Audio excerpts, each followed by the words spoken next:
Deputy Health Minister Sibongiseni Dhlomo says South Africans can show up at any COVID-19 vaccination site for their booster shots. This is after the Pfizer booster shots became available from today for those who received their double dose of the vaccine. That's more than 6 months ago. The announcement follows last week's announcement that Johnson & Johnson booster shots are obtainable 2 months after the initial jab. The Deputy Minister joins us now for more. Baba Dhlomo, thank you very much for availing yourself this evening as you take stock of the day and idea of how it progressed. Good evening to you and good evening to our viewers. Thank you very much. Sorry for the connectivity. Just maybe to recap, last week, just on the Christmas Eve, 24th, we announced that any South African who had received a J&J vaccine from the 24th of October backwards, August, September, can now come and get the booster of the J&J, which will be then 2 months after the J&J vaccine. Today, you are correct. We are now announcing that when we started the rollout, we started both J&J and the Pfizer. The rollout started on the 17th of May. So we started with senior citizens, the 60 years and above. If then they counted 42 days from the 17th of May and came back for their second dose on the 28th of June. So today is 6 months since that day. So every South African who had a Pfizer jab, second dose, 28th of June, will now be 6 months from that date, and they can now come in for the booster of the Pfizer vaccine. So that is what is currently starting today of the Pfizer vaccine boosters. Right. If I received a shot of the J&J vaccine, can I get a Pfizer vaccine or vice versa, or should you stick to that which you started with?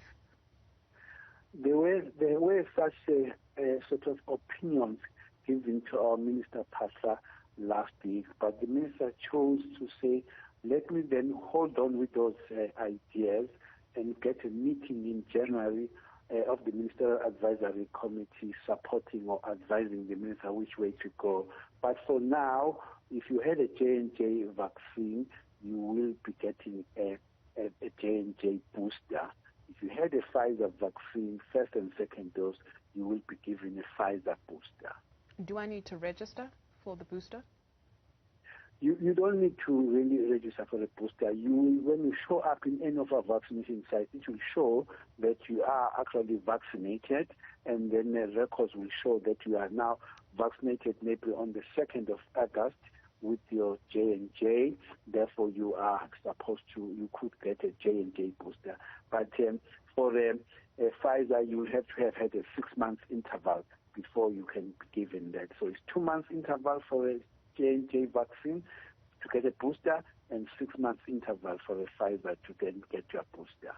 Baba, for the over 12 age group, are you aware of people being turned away at certain pharmacies? There are some reports that suggest that some pharmacies in Soweto, for instance, are allegedly turning that age group back, not being aware that they should get their boosters. In such incidents, what is it that the public needs to know? The 12-year-old? Yes, please, sir. Yeah, I don't think we are at that stage yet of the 12-year-old, because the 12-year-old we just started just over a month ago, so they haven't even finished the 30 days. What was there with the young ones was to give them, I think we gave them 1 dose, which we are now actually given a space to say you could then give them the second Pfizer. We were cautiously getting and waiting for the advice. So we were still only considering giving them the second dose, which we are not calling a booster as yet. You'd recall that we started with the Pfizer vaccine, only 1 dose for the 12 to the 17-year-old, because there were certain minor myocarditis that were reported on, and therefore we preferred, advised by our scientists, to err on the side of at least 1 dose at the start. Now we have been given a permission to give a second dose. So we're still a little bit away, far from giving boosters to the 12 to 17-year-old. But only now we are considering those who are vaccinated then to be getting a second Pfizer.